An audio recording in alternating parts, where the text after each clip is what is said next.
soddon sano oo ay Somaliland jirto siyaasiyiintu waxay xal iyo maarew leeyihiin dhibaatooyinka haysta inta ugu badan bulshada oo ah dhalinyarada. dhalinyarada oo dhibaato badan ba haysato dhibaatooyinka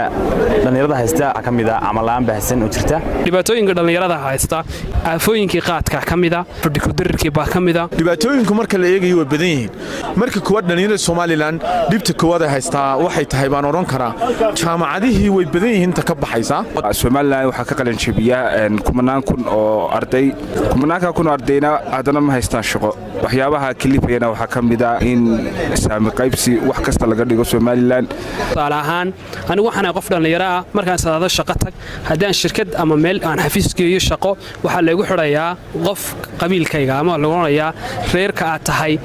shaqadan uma banaan sida xaqiiqda ee magaalka ka jirta ama maxay reer hebel cid ba u joogta idmiinis waxa weeyaan shahaadadaadu ma shaqeynayso ee waxa shaqeynaya hadii aynu run isu sheegayno kaaba qabiilka iyo cidda aad tahay ayaa shaqeynaya dhibaatooyinka haysta dhalinyaradu kuma eeko kaliya shaqalaanta iyo saami qaybsiga balse waxa jira dhibaatooyin kale oo dhalinyarada dhanka xukuumadda ka haysta dhibaatooyinka dhalinyarada haysta mid horta waa mid ka haysta dhanka xukuumadda iyo maxay ahayd toolay doorkoodii shaqo iyo waxyaabihii ay ku fiicnaayeen si rasmi ah loo soo bandhigo tusaale ahaan xukuumadda dhanka dhalinyarada ma dhiirigeliso haday tahay dhalinyarada creativity kale ama hal abuur kale ama wax soo bandhiga saniyadana ugama qorsheysnaa ama maxay ahayd toolo dhalinyarada in loo abuuro ganacsi oo kale ama in maxay ahayd toolo waxyaabo kale lagu jeediyo oo tusaale ahaan wax xukuumadda uga qorsheysan la haatan aanu ma garanayo shakhsi ahaantayda dhalinyarada waxay sidoo kale dhibaato xooggan ka haysataa dhanka tayada aqoonta ay baranayaan dhalinyarada Somaliland dhibta kuwada haysta waxay tahay baan oran karaa jaamacadihii way badan yihiin ta ka baxaysa ana xamse hadda waxay qabsatay saddex jaamacadood ma maraya degree waxaan maraya heerkii labaad oo master laakiin waxaan ogaaday inaan cid la marayo sababtoo ah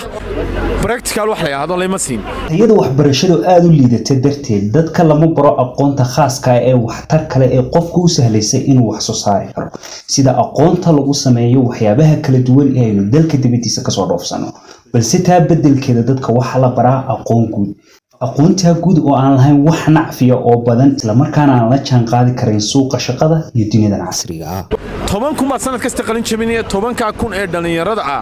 madaxweyne iyo xukuumadda iyo ganacsato iyo bulsho waxaan leeyahay aynu sameeyno goobo xirfadda lagu barto skillska wax loo yaqaan marka waxaan leeyahay jiilka damaha la badbaadiyo sidaas oo ay tahay si aynu badbaadino jiilasha soo socda waxaanu barnaamijyadeena dambe ku baran doonaa barashada aqoonta khaaska ah waxtar kale iyo xirfado cusub oo qofka u sahlaya inuu wax soo saaro sida darteed like-ta follow-da iyo share-tu waa xageena markana aan eegno barnaamijka shaqo qaran markana balaan eegno dhalinyaradii kala duwan ee aan wareysiga la yeelanay waxa ay ka yiraahdeen barnaamijka carbiska dhalinyarada shaqo qaran kaas oo hirgelinteeda lahaa madaxweynaha Somaliland Muuse Biixi Cabdi inkasta oo la xadiday tirada dhalinyarada ka qayb galaysa barnaamijkani misana waa mid ay dhalinyaradu u arkayeen fursad shaqo oo muhiim ah madaxweyne Muuse waxaan aaminsanahay waa madaxweynaha dhalinyaradu u heli ma aha in aan anigu isaga faaninayo sabab wuxuu sameeyay barnaamij ka duwan xukuumadii hore waxa mudnaanta iskale xukuumadda Jamhuuriyadda Somaliland oo xukuumaddu ay u soo kordhisay barnaamijyo ay kamid tahay barnaamijka shaqo carbinta shaqo qaran halkaas oo dhalinyaro badan ay ka qaadato maanta mushaar dhibaatooyinka dhalinyarada haysta waxyaabaha kale kamid ah amalaan baahsan oo jirta iyadoo ay xukuumaddu ku mahadsan tahay ay sameysay shaqo abuur intay joogtay sanaayn badan oo kale laga sugayo muddada u harsan ee kooban